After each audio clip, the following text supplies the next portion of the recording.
Hello everyone, I hope आप लोग अच्छे होंगे। आज हम लोग एक नया सीरीज स्टार्ट करने जा रहे हैं जो कि सीटेट पेपर 2 मैथ साइंस की प्रिपरेशन में आपकी हेल्प करेगा। अगर ये वीडियोज आपको अच्छे लगते हैं तो लाइक्स एंड सब्सक्राइब करें, और अगर कोई सजेशन है तो कमेंट बॉक्स में डालें। आज का फर्स्ट चैप्टर है फूड। तो फूड के बारे में हम लोग डिटेल में पढ़ेंगे, तो चलते हैं टॉपिक की तरफ। तो सबसे पहले हम लोग देखते हैं कि व्हाट इज फूड। तो जैसा कि हम जानते हैं कि फूड एक एनर्जी का सोर्स होता है, जिसे कंज्यूम करने के बाद हमें एक एनर्जी मिलती है। और वो एनर्जी हमें अपने डे टू डे लाइफ की जो रूटीन वर्क है उसको कंप्लीट करने में हेल्प करती है। इसके बाद हम लोग समझते हैं कि what are food components. Food के घटक क्या हैं? तो फूड के घटक जैसा कि हम लोग इस पिक्चर में देख रहे हैं, there are 7 components of a food. तो सबसे पहले हमारे जो कंपोनेंट्स हैं, देखिए, carbohydrate, protein, fat, vitamins, minerals, roughage and water. तो ये 7 कंपोनेंट्स हैं जो कि एक बैलेंस्ड मील में या बैलेंस थाली में हम देख सकते हैं, and which is required for a healthy body. अब देखिए, जो न्यूट्रिएंट्स हैं इनको हम लोग 3 पार्ट्स में डिवाइड कर सकते हैं। एनर्जी प्रोवाइडर, तो एनर्जी प्रोवाइडर में हमारी जो हम बात करते हैं कार्बोहाइड्रेट एंड फैट की, तो 2 कंपोनेंट हमारे एनर्जी प्रोवाइडर्स में आ जाते हैं। बॉडी बिल्डर फूड में प्रोटीन आता है, एंड प्रोटेक्टर्स एंड रेगुलेटर्स में हमारे 3 कंपोनेंट्स आते हैं, vitamin, minerals and water and roughage भी प्रोटेक्टर्स एंड रेगुलेटर्स के जो ये पार्ट है इन्हीं में आता है। तो हमने अभी देखा कि न्यूट्रिएंट्स को 3 पार्ट्स में डिवाइड कर सकते हैं, energy provider, body builders and last protectors and regulators. अब हमने इनको 3 पार्ट में डिवाइड कर दिया, तो धीरे धीरे हम लोग इनके बारे में डिटेल में पढ़ेंगे। तो उससे पहले हम लोग देख लेते हैं जो फूड आते हैं उनके सोर्सेज क्या है। तो सोर्सेज ऑफ फूड में हम लोगों की स्टोरीज अगर समझने का प्रयास करेंगे तो देखेंगे कि there are two sources. First जो है प्लांट सोर्सेज होता है, और सेकंड जो होता है एनिमल सोर्सेज। तो प्लांट सोर्स में वो फूड आते हैं जो डायरेक्टली हमें प्लांट से, पौधों से मिलता है, जैसे हम चावल, रोटी, ये जो गेहूं से हमें मिलता है। जो दालें खाते हैं, पल्सेज लेते हैं हम अपने खाने में, वो भी प्लांट सोर्स से ही आता है। फ्रूट एंड वेजिटेबल्स, नट्स, ये सब कुछ जो सोर्स है वो प्लांट ही है। साथ ही जो ऑयल्स हम लोग यूज करते हैं अपने खाने बनाने में, छौंका देने में, ये भी प्लांट सोर्स हैं। तो प्लांट के जो सीड्स होते हैं उनसे हम लोग तेल निकालते हैं। तो दीज आर प्लांट सोर्सेज। अब हम लोग देखते हैं कि एनिमल सोर्सेज क्या है। तो एनिमल सोर्सेज में जैसे सबसे पहले हम लोग देखते हैं मिल्क। तो मिल्क के लिए काऊ है, बफेलो है, तो मिल्क यहाँ से मिल जाता है। हेग से हमें हेन से हमें एग्स मिल जाता है। फिश नॉन वेजिटेरियन सोर्स है। एंड हनी, तो हनी भी एक एनिमल सोर्सेज है। तो हम लोग देख रहे हैं कि हम जो एनिमल्स हैं, डायरेक्टली चाहे इनडायरेक्टली हम डिपेंडेंट हैं कहीं ना कहीं प्लांट सोर्स पे है। फॉर एग्जाम्पल, अगर हम लोग मिल्क पीते हैं तो मिल्क हमें काऊ से मिलती है, और ये काऊ क्या खाती, घास फूस खाती है, चारे खाती है। तो ये चारा क्या है, एक प्लांट सोर्स ही है। तो हम इस तरह देखते हैं कि एनिमल जो भी हैं, चाहे ह्यूमन बीइंग हैं या एनिमल्स हैं, ये डायरेक्टली या इनडायरेक्टली प्लांट पे डिपेंडेंट हैं। अब एग्जाम ट्रैप में देखिए क्या ऐसा क्वेश्चन पूछ सकते हैं जिससे आप कंफ्यूज हो सकते हैं। तो does honey come from plant? क्या हमें प्लांट से आता है? नो। उसके पीछे reason, honey is animal source, ये एक एनिमल सोर्स है। Do not confuse by the flower nectar origin. क्योंकि हम जानते हैं जो बी होता है पौधों के फूलों पे बैठता है, वहां से उनके जो फूलों के रस लेके उससे अपना बनाता है। तो इससे हमें कंफ्यूज नहीं होना है कि ये प्लांट सोर्स है। प्लांट सोर्स नहीं है, ये एनिमल सोर्स है। क्योंकि इसमें आपका जो एनिमल है, बी है, वो अपने तरीके से हनी बनाता है। अब हमने बात की plant source and animal sources की। तो प्लांट सोर्स में क्या क्या फूड आते हैं, और प्लांट के कौन कौन से ऐसे पार्ट हैं जो कि हम लोग अपने खाने में यूज करते हैं, तो उनको भी थोड़ा सा हम लोग यहाँ पे समझ लेते हैं, क्योंकि इनसे भी क्वेश्चन पूछ लिए जाते हैं। तो देखिए कि प्लांट के चार पार्ट होते हैं। एक रूट है, रूट सिस्टम है, आपका एक लीफ है, फ्लावर है, और ये स्टेम पार्ट है। तो रूट सिस्टम में हम हमारा जैसे देखते हैं यहाँ पे है, तो रूट है। देखिए हम अपने खाने में कैरेट, रेडिश, स्वीट पोटैटो ये यूज करते हैं। तो ये जो हमारे फूड हैं, ये प्लांट सोर्सेज फूड हैं, और ये हमारे रूट, जो रूट है प्लांट का, इसको हम लोग यूज कर रहे हैं अपने खाने में। फिर अगर हम स्टेम्स की बात करें, तने की बात करें, तो उसमें हमारा पोटैटो आ जाता है, ginger, spinach, sugar cane, and जो हमारा हल्दी, टर्मरिक भी, ये भी स्टेम ही है। तो ये स्टेम है, प्लांट का सोर्स है, जिसको हम लोग अपने खाने में डेली यूज करते हैं अपने वेजिटेबल के लिए। अब फ्लावर की बात करें, तो फ्लावर प्लांट का एक ऐसा पार्ट जो ये भी हमें खाने में यूज हम करते हैं, जैसे कॉलीफ्लावर है, पंपकिन फ्लावर है, इनको भी अपने खाने में हम यूज करते हैं। और सीड की बात करें, जैसे मस्टर्ड सीड है, वीट है, पल्सेज है। तो वीट एंड पल्सेज, जैसे हम जानते हैं रोटी बनाते हैं वीट से, पल्सेज हम प्रोटीन के पर्पज से अपने बॉडी के लिए यूज करते हैं। और मस्टर्ड जो सीड होता है, उसका हम मस्टर्ड ऑयल निकालते हैं, जो कि वेजिटेबल और छौंका देने में हमारे यूज होते हैं। तो इस तरह हम देख रहे हैं कि प्लांट के चार पार्ट हैं, और उनको हम किसी न किसी फॉर्म में अपने डेली रूटीन में, अपने खाने में यूज करते हैं। तो हमने ये जो अभी बात की प्लांट सोर्सेज फूड की बात की, अब एनिमल सोर्सेज की बात कर लेते हैं। तो पीछे हमने डिस्कस की थी कि एनिमल प्रोडक्ट में milk, meat, eggs and honey है। ठीक है, तो ये जो एनिमल्स हैं, इनका एक ट्रॉफिक लेवल होता है। इनका तीन पार्ट में हम डिवाइड कर सकते हैं। एनिमल्स जो होते हैं, हर्बीवोर्स वो होते हैं, जो प्लांट ईटर होते हैं, पौधों को खाते हैं डायरेक्टली, पौधों पे, जैसे हैं आपका ये काऊ है, डियर है, ये हर्बीवोर्स होते हैं। कार्निवोर्स जो मीट ईटर होते हैं, जो हर्बीवोर्स को खाते हैं, या जो क्या होते हैं, एनिमल्स पे डिपेंडेंट होते हैं, मीट ईटर होते हैं। जैसे आपका लॉयन है, फॉक्स है, ये सब क्या है, मीट ईटर होते हैं। ऑमनीवोर्स वो होते हैं, जैसे हम ह्यूमन बीइंग हैं, तो वेजिटेरियन भी है, नॉन वेजिटेरियन भी है। तो हम लोग प्लांट बेस्ड फूड पे भी डिपेंडेंट होते हैं, और नॉन वेज भी खा सकते हैं, तो हम लोग ओमनीवोर्स में आते हैं। अब सीटेड टिप क्या है जो आपके लिए हेल्पफुल रहेगा। तो एनिमल डिपेंड्स डायरेक्टली और indirectly on plants. Sun is the ultimate energy source. देखिए जो सन है, वो अल्टीमेट एनर्जी का सोर्स है। इसके बिना ना प्लांट सरवाइव कर सकते हैं, और ना ही एनिमल सरवाइव कर सकते हैं। तो इस तरह हम लोग, sun is the ultimate energy source, और एनिमल्स जो होते हैं, हम डायरेक्टली या इनडायरेक्टली पौधों पे डिपेंडेंट होते हैं, जैसा कि मैं पीछे भी आपको बता चुकी हूँ।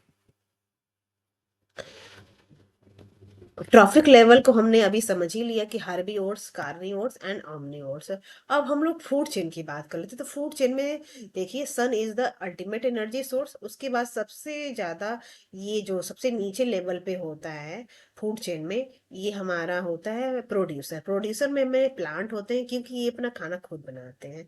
और जो एनिमल्स होते हैं, डायरेक्टली या इनडायरेक्टली इन प्रोड्यूसर पौधों पे डिपेंडेंट होते हैं। और हर लेवल पे जैसे जैसे हम बढ़ते जाते हैं, एनर्जी जो है वो कम होती है। जैसे एक प्लांट के पास 100% एनर्जी होती है, उसको जब एक डियर खाता है, तो उसके पास उसकी जो एनर्जी प्लांट से उसको मिली थी, उसमें से 10% डिक्रीज हो जाती है। फिर जब डियर को कोई लायन खाएगा, तो डियर के पास जो एनर्जी थी, उसका 10% यहाँ पे कम हो जाएगा। तो हर हर जैसे जैसे हम टॉप लेवल पे जाते हैं, फूड चेन में एनर्जी लेवल डाउन होती जाती है। तो उसी चीज को यहाँ पे बताया कि एनर्जी रूल क्या होता है। Energy decreases at each level, it never increases. आपको पता रहना चाहिए, जो फूड चेन में एनर्जी होती हमेशा डिक्रीज करती है, इंक्रीज नहीं करती है। अब हम लोगों ने न्यूट्रिएंट्स को थ्री पार्ट्स में डिवाइड किया था। तो carbohydrate and protein are energy sources. ठीक है, तो एनर्जी सोर्सेज के बारे में हम लोग थोड़ा सा देख लेते हैं। तो कार्बोहाइड्रेट की अगर हम लोग बात करें, तो कार्बोहाइड्रेट हमें इंस्टेंट एनर्जी प्रोवाइड करते हैं, और इनका जो सोर्स होता है, rice, wheat, potato and sugar है। और फैट की अगर बात करें तो हम ये भी एनर्जी गिवर फूड है, और ये कार्बोहाइड्रेट से ज़्यादा एनर्जी प्रोवाइड करता है। और इसके जो सोर्सेज हैं butter, oil, ghee and nuts हैं। अगर सेम अमाउंट में सीटेड फैक्ट क्या है, अगर सेम अमाउंट की अगर फूड है तो उसमें हमारा फैट जो होता है वो ज़्यादा एनर्जी प्रोवाइड करता है एज कंपेयर टू कार्बोहाइड्रेट। देखिए यहाँ पे लिखा हुआ भी है कि fat gives more energy than carbohydrates for the same amount of food. I hope यहाँ तक आप लोग को अच्छे से चीजें समझ आई होंगी। अब इसी चीज को मैंने बाइलिंगुअल में वीडियो बनाई हुई है, तो मैंने हिंदी में भी लिखा हुआ है कि क्योंकि कुछ बच्चे ऐसे होते हैं जिनको कंप्लीट इंग्लिश में दिक्कत हो सकती है, तो इसीलिए यहाँ पे मैंने हिंदी में भी दिया हुआ, तो आप लोग इसको देख के एंड समझ सकते हैं। अब हम लोग प्रोटीन की बात करते हैं। तो प्रोटीन के बारे में देखिए, प्रोटीन का फंक्शन क्या होता है? ग्रोथ, वृद्धि। शरीर में जो भी एक एज के बाद जब बच्चा छोटा होता है, फिर धीरे उसकी हाइट बढ़ती है, फिर उसके मसल्स बिल्डअप होते हैं, एज फिर वो टीनेजर एज में जाता है, फिर बहुत सारे उसके बॉडी में चेंजेज होते हैं। तो ये सारा जो ये ग्रोथ होता है, इसमें प्रोटीन का बहुत इंपॉर्टेंट रोल होता है। और साथ ही ग्रोथ के साथ साथ प्रोटीन जो होता है हमारे जो मसल्स हैं, उन टिश्यूज हैं, उनको रिपेयर भी करता है। इनके सोर्सेज क्या है? पल्सेज, जो दालें हम खाते हैं, दूध है, अंडे हैं, मीट है, सोयाबीन है, ये बेस्ट सोर्सेज ऑफ प्रोटीन्स हैं जो कि हमारे बॉडी के लिए और हर एज ग्रुप में जरूरी होता है। और ये जो रिक्वायरमेंट होती है एज के अकॉर्डिंग, और आपका रूटीन वर्क कैसा है, आप कितने एक्टिव है अपने लाइफ में, उस पर डिपेंड करता है। अब हम लोग विटामिन की बात करते हैं। तो vitamin are protective shield. Protective shield इनको क्यों बोलते हैं? क्योंकि जो विटामिन एंड मिनरल्स होते हैं ये हमारी बॉडी को इम्यून बॉडी की इम्यून सिस्टम को बहुत अच्छा कर देते हैं। सो अगर कभी कोई वायरस आता है तो उसको फिर हमारी इम्यूनिटी स्ट्रांग होती है, तो फाइट करके उसको वायरस को या बीमारियों को हमारे हम दूर कर देती हैं, और हम लोग हेल्दी रहते हैं। तो विटामिन में हम देख रहे हैं कि fat soluble and water soluble यहाँ पे लिखा हुआ है। तो vitamin are two types. Fat soluble में फोर आपके विटामिन है, vitamin A, D, E and K. And water soluble की बात की जाए, हमारे पास दो विटामिन है, बी एंड सी। तो विटामिन ए की डेफिशिएंसी से हमें नाइट ब्लाइंडनेस हो जाती है, रात में कुछ लोगों को नहीं दिखता है, इसको हम नाइट ब्लाइंडनेस बोलते हैं। ये विटामिन ए की कमी से होती है। विटामिन डी की कमी से हमारे जो बोन्स होते हैं वो कमजोर हो जाते हैं। साथ ही मैं आपको बताना चाहूंगी कि जैसे मैंने अभी पीछे बात की कि sun is the ultimate energy of source, जैसे बाहर अगर सूरज भगवान ना निकले तो हमारे जो सारा काम डिस्टर्ब हो जाए, पौधे भी मुरझा जाएंगे, एनिमल्स भी डायरेक्टली या इनडायरेक्टली पौधों पे डिपेंडेंट है, तो पूरा बाहर का सिस्टम गड़बड़ हो जाता है। उसी तरह से विटामिन डी भी हमारी बॉडी के अंदर सेम वैसे ही काम करता है। अगर विटामिन डी आपकी बॉडी में डेफिशिएंसी है और लॉन्ग टाइम तक डेफिशिएंसी चलती है, तो ये मल्टीपल बॉडी में प्रॉब्लम्स क्रिएट करेगा, डिजीज का कारण बनेगा। तो हर पर्सन को अपने विटामिन डी पे बहुत फोकस करना चाहिए, क्योंकि आपके आपके हार्मोन्स, आपके बोन्स, बहुत सारी चीजों को डिस्टर्ब करेगा और आपको पता भी नहीं चलेगा। अब विटामिन के की बात करें तो विटामिन के की अगर बॉडी में कमी है तो क्या होगा कि एक्सेस ब्लीडिंग हो सकती है, क्योंकि विटामिन के की कमी से क्या होता है कि बॉडी में क्लॉट नहीं बनते हैं, और क्लॉट नहीं बनेंगे तो फिर ब्लीडिंग रुकेगी नहीं और एक्सेस ब्लीडिंग हो जाएगी। विटामिन सी से जो होते हैं हमारे मसूड़े होते हैं, गम्स होते हैं, उनमें ब्लीडिंग होने लगती है, उनको स्कर्वी बोलते हैं। और विटामिन बी वन की कमी से बेरी बेरी बीमारी होती है। ये सारे लिस्ट हैं, इनको आप अच्छे से याद कर लीजिए, क्योंकि हर साल एक या दो नंबर से क्वेश्चन यहाँ से पूछ लिए जाते हैं। Deficiency disease logic map. Lack of iron से कौन सी बीमारी होती है? एनीमिया। एनीमिया में हो जाती है, तो एनीमिया में क्या होता है कि हमारे बॉडी में खून की कमी हो जाती है। अगर विटामिन सी है तो स्कर्वी है। लैक ऑफ प्रोटीन है तो ख्वासी खोर कर नाम की एक बीमारी होती है। ये मोस्टली ये बीमारी जो होती है 1 to 5 years के बीच में बच्चों में देखी जाती है। और इसमें क्या होता है कि बच्चे के जो पेट का हिस्सा होता है वो बाहर निकलने लगता है, और विटामिन डी की प्रॉब्लम से, कमी से रिकेट्स प्रॉब्लम हो जाती है। ये अभी हमने देखा। विटामिन आयरन की कमी से एनीमिया प्रॉब्लम हो जाती है, और आयोडीन की कमी से क्या होता है, ग्वाइटर हो जाती है। ठीक है, तो ग्वाइटर गले की बीमारी है। अब इसको हमने एक लिस्ट फॉर्म में, टेबल फॉर्म में भी दे दिया है, तो आप इसको भी आप लोग देख लीजिएगा। देखिए, नर्वस सिस्टम जो होती है तंत्रिका होती है, और ये जो होती है विटामिन B1, अगर बॉडी में कमी है तो आपको नर्वस सिस्टम की प्रॉब्लम हो सकती है, बेरी बेरी, इसी को इसके डेफिशिएंसी से बीमारी होती है। विटामिन C हमने देख ही लिया। अब विटामिन D की बात की, विटामिन के, ये सब वही चीजें हैं जो अपने पीछे डिस्कस किया, इसको एक टेबल फॉर्म में मैंने दे दिया है।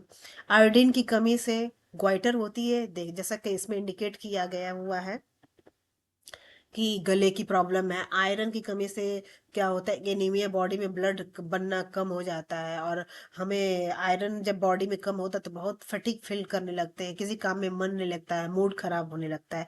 और कैल्शियम और फास्फोरस अगर बॉडी में कम है तो यहाँ बोन की रिलेटेड प्रॉब्लम होने लगती है, हमारे बोन्स कमजोर होने लगते हैं, जैसा कि हर पॉइंट पे इन्होंने इंडिकेट किया हुआ है। कॉन्सेप्ट सिंथेसिस में हम देखेंगे कि बैलेंस डाइट क्या होता है, संतुलित आहार क्या होता है। तो संतुलित आहार या संतुलित थाली की अगर बात की जाए तो सारे न्यूट्रिएंट्स एक प्रॉपर अमाउंट में, ये डिपेंड करता है बच्चे की एज क्या है, बच्चे को कितनी ग्रोथ की जरूरत है, या किसी भी हर एज ग्रुप में जो पर्सन है वो कितना एक्टिव है, उसकी एज क्या है, उसका रूटीन वर्क कैसा है, उस पर डिपेंड करता है। लेकिन हर एक हेल्दी बॉडी के लिए एक बैलेंस्ड डाइट होना बहुत जरूरी होता है, और उस बैलेंस डाइट में हमने अभी जैसे पीछे डिस्कस किया, तो 7 कंपोनेंट्स होते हैं, उस 7 कंपोनेंट एक बैलेंस्ड फॉर्म में होना बहुत जरूरी होता है। तो देखिए, बैलेंस डाइट का फॉर्मूला क्या होता है, all nutrients plus roughage and water in proper proportion. साथ में सारे न्यूट्रिएंट्स भी होने चाहिए, साथ में हमारा रफेज, ये फाइबर और वाटर भी होना चाहिए। अगर फाइबर एंड वाटर हम किसी कोई लैक करता है तो फिर ये बैलेंस डाइट नहीं आता है, कहीं ना कहीं फिर आपकी बॉडी में कुछ ना कुछ डेफिशिएंसी शो करता है। और ये जो बैलेंस डाइट है डिपेंड्स किस पे करता है, दो चीज़ों पे, एज क्या है पर्सन का, और उसकी हेल्थ कंडीशंस क्या है, वो कितना एक्टिव है, क्या है, कैसे है। ठीक है, तो ये सब चीजें हमने संतुलित आहार के बारे में जाना। और when diet lakhs a particular nutrient for a long time, जब किसी व्यक्ति की थाली में, बैलेंस थाली में, किसी न किसी चीज न्यूट्रिएंट की कमी हो रही है, और ये कमी लंबे समय तक चलती रहती है, तो बाद में ये एक डिजीज का रूप लेती है, जिसको डेफिशिएंसी डिजीज बोलते हैं। अब हमने न्यूट्रिएंट्स के बारे में बात की, तो हमने रेगुलेटर्स और के बारे में बात की थी। तो रेगुलेटर्स में हमारे जो आ जाते हैं वाटर एंड डाइटरी फाइबर। तो देखिए, अगर हम बात कर रहे हैं रफेज एंड डाइटरी फाइबर की, तो इनका काम क्या होता है, ये हमारे जो डाइजेशन होता है, इम्प्रूव डाइजेशन, डाइजेशन को इम्प्रूव करता है, प्रिवेंट्स कॉन्स्टिपेशन, कॉन्स्टिपेशन से हमें बचाता है। अगर बॉडी में कॉन्स्टिपेशन होता है तो फिर डाइजेशन को अफेक्ट करेगा, और जितना भी हम अच्छा खाना खा लें, फिर वो जितना हम अच्छे से खाना खाएंगे लेकिन फिर भी बॉडी में चीज़ें अच्छे से एब्जॉर्ब नहीं हो पाएंगी। तो इसीलिए बोला जाता है कि जब भी हम खाना खाएं, 3 टाइम्स या 2 टाइम्स, खाने में सबसे पहले फ्रूट एंड वेजिटेबल्स होनी चाहिए, सैलेड होने चाहिए, क्योंकि उससे क्या होता है कि हम अनाज भी कम कंज्यूम कर पाते हैं, और क्या होता है कि हमारे बॉडी में पर्याप्त मात्रा में ये डाइटरी फाइबर चले जाते हैं। तो डाइटरी फाइबर हमारे पेट को, बॉडी को अंदर से क्लीनिंग के लिए झाड़ू का काम करते हैं, और ये हमारे बॉडी जितनी अंदर से क्लीन रहेगी, हमारे डाइजेशन उतना ही इम्प्रूव करेगा और अच्छा रहेगा। वाटर भी इसी में बहुत इंपॉर्टेंट रोल प्ले करता है। और क्या होता है कि ये हमारे न्यूट्रिएंट्स को ट्रांसपोर्ट करता है, मतलब एक स्थान से बॉडी में दूसरे स्थान पे लेके जाता है, हमारे बॉडी के टेम्परेचर को रेगुलेट भी करता है। ठीक है, तो हमने देखा कि ये रफेज एंड वाटर का बहुत इंपॉर्टेंट रोल है। Roughage does not provide energy, roughage and water दोनों क्या है, ये हमें एनर्जी प्रोवाइड नहीं करते हैं। और अगर रफेज की कमी होती है तो कॉन्स्टिपेशन होता है, और डी पानी की कमी होती है तो फिर यहाँ पे डिहाइड्रेशन होता है। हमने अभी सारा सब कुछ चीजें फूड एंड न्यूट्रिएंट्स के बारे में बात की, लेकिन जब हम फूड अगर जब कंज्यूम करते हैं तो फूड बहुत सारे लेवल से होके हमारे घर पहुंचता है, तो ऐसे में उनकी क्लीनिंग भी बहुत इम्पोर्टेंट है। तो थोड़ा सा हम लोग उसके बारे में भी जान लेते हैं। समटाइम्स कभी कभी इससे क्वेश्चन पूछ लिए जाते हैं। तो देखिए, hygiene, disease prevention, impurity removal के लिए बहुत इंपॉर्टेंट है कि जो भी हम फूड खा रहे हैं उनकी प्रॉपर क्लीनिंग हो। और क्लीनिंग के लिए हम क्या करते हैं कि जो फूड होते हैं, वेजिटेबल हैं, फ्रूट्स हैं, वो क्या होते हैं बहुत सारे लेवल से होके जब हमारे घर पहुंचते हैं तो उसमें बहुत सारे डस्ट होते हैं, गंदगी होती है, जर्म्स होते हैं। साथ साथ ही आजकल बहुत सारे पेस्टिसाइड्स भी यूज किए जाते हैं उनको प्रिजर्व करने के लिए, लॉन्ग टाइम तक सुरक्षित रखने के लिए। तो उनको हटाना ये बहुत इम्पोर्टेंट है।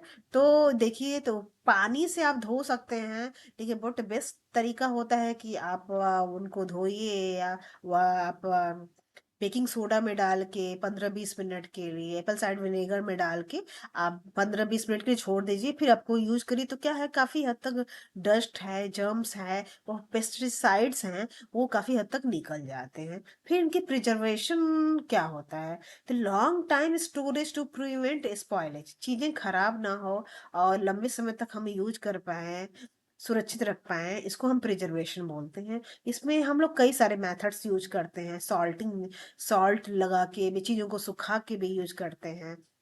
तो हम लोग इस चीज को आगे भी थोड़ा सा डिटेल में देखेंगे। एग्जाम अलर्ट क्या है, boiling is unique, it क्लींस and disinfect. ठीक है, तो बॉइलिंग भी एक क्लीनिंग का मेथड ही होता है, जो क्या करता है कि फ्रूट एंड वेजिटेबल की अगर हम बात कर रहे हैं तो उनको साफ भी करता है, और उनके जो अंदर जर्म्स है उनको भी डिसइंफेक्ट करता है, हटाता है।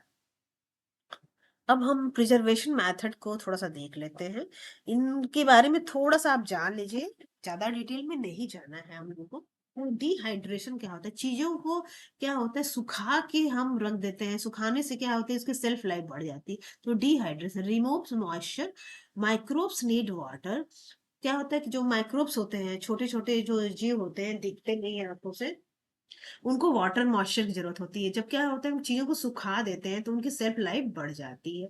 जैसे हम अपने घर में अगर पुदीना के पत्ते ला रहे हैं तो उनको धुल के सुखा दिया, फिर पाउडर फॉर्म में हमने यूज कर लिया, तो ये क्या है, डिहाइड्रेशन ही है। तो एक तरीके से हमने प्रिजर्व कर लिए लॉन्ग टाइम के लिए। फिर सॉल्ट एंड शुगर की बात करें, अगर हम अपने घर में जैम बनाते हैं या अचार बनाते हैं, तो ये सॉल्ट एंड शुगर का एग्जाम्पल है। तो इनसे क्या होता है, अचार हम 2-2 साल तक यूज कर लेते हैं। तो ये सॉल्ट एंड शुगर को यूज करके हमने प्रिजर्व चीजों को करना सीख लिया। जैम बनाते हैं फ्रूट से, तो इसको भी हम लॉन्ग टाइम तक यूज कर पाते हैं, उसमें हम शुगर यूज कर लेते हैं। फिर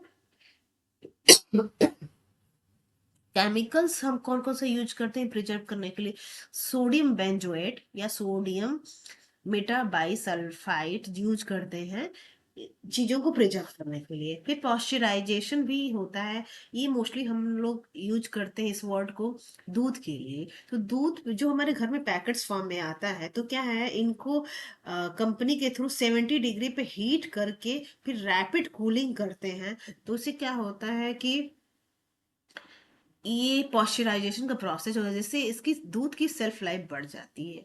फिर हम लोग एसिड यूज करते हैं, जैसे लो पीएच प्रिवेंट्स बैक्टीरिया। अगर एसिड जो होते हैं उनकी अगर पीएच कम है, तो क्या इनका पीएच कम होता है, एसिड्स जो होते हैं, तो ये बैक्टीरिया से चीजों को बचाते हैं। जैसे व्हाइट विनेगर हम लोग अपने घरों में यूज करते हैं। आपने कोई अदरक और लहसुन का पेस्ट बनाया, उसमें आधा चम्मच आप थोड़ा सा व्हाइट विनेगर डाल के रख देंगे फ्रिज में, तो ये लॉन्ग टाइम तक क्या है, जो पेस्ट है उसको खराब नहीं होने देता है। तो एसिड्स भी हम प्रिजर्वेशन में यूज करते हैं। क्लीनिंग मेथड में हमारी 5 मेथड्स हैं। हैंड पिकिंग, वो जैसे हम चावल अगर साफ करने जाते हैं तो कंकड़ पत्थर हमारे हाथों हमें दिखते हैं, उससे हाथों से हम साफ कर सकते हैं। हैंड पिकिंग, थ्रेसिंग मतलब पीटना, जब गेहूं या चावल आता है खेतों से तो उसको पीटा जाता है, जिससे क्या अनाज जो सीड है वो अलग हो जाता है और जो हस्क है वो अलग हो जाता है। विनोइंग मतलब कोई चीज थाली में लेके आप ऊपर नीचे करते हैं हवा की हेल्प से, तो क्या होता है, जो हस्क है वो साइड हो जाता है और अनाज अलग हो जाता है। सीविंग, जैसे आटा को हम छलनी से चालते हैं तो क्या होता है, मोटा जो फाइबर होता है वो छलनी में रह जाता है, और जो पतला फाइबर होता है, आटा होता है, वो थाली में आप अलग कर लेते हैं। बॉइलिंग भी अभी हमने डिस्कस किया। ये भी एक क्लीनिंग का एक अच्छा मेथड है, जिससे जर्म्स किल हो जाए, मर जाते हैं।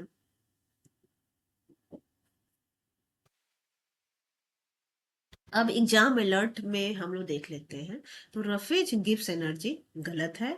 It aids digestion only. Energy increases in food chain, no. Increases decreases. Boiling removes dirt, boiling kills germs. Washing removes dirt, ठीक है। Vitamin provide calories, no. They protect against diseases.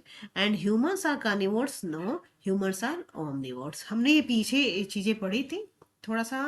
कई बार सीटेट में ऐसे क्वेश्चन पूछ लिए जाते हैं जिससे आप कंफ्यूज हो सकते हैं, तो इसलिए ये चीजें बताई गई हैं।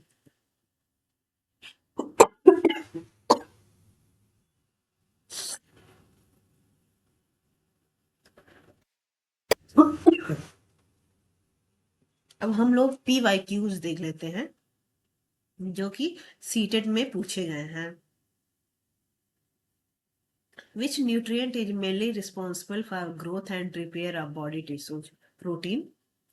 Deficiency of vitamin D causes rickets. Which of the following food items is the best source of iron? देखिए, आंवला, spinach and jaggery are the best source of iron. Component of food that does not provide any nutrient but it is essential, हमने बात की roughage. Which of the following is not a nutrients? Protein, vitamins, roughage and minerals की बात तो roughage. Iron is required in our diet for formation of hemoglobin. तो ये था आज का वीडियो। आई होप आप लोग को वीडियो अच्छी लगी होंगी। अपने सजेशन जरूर बताएं, और वीडियो अच्छी लग रही है, हेल्पफुल लग रही है, तो लाइक्स एंड सब्सक्राइब करें। Thank you so much.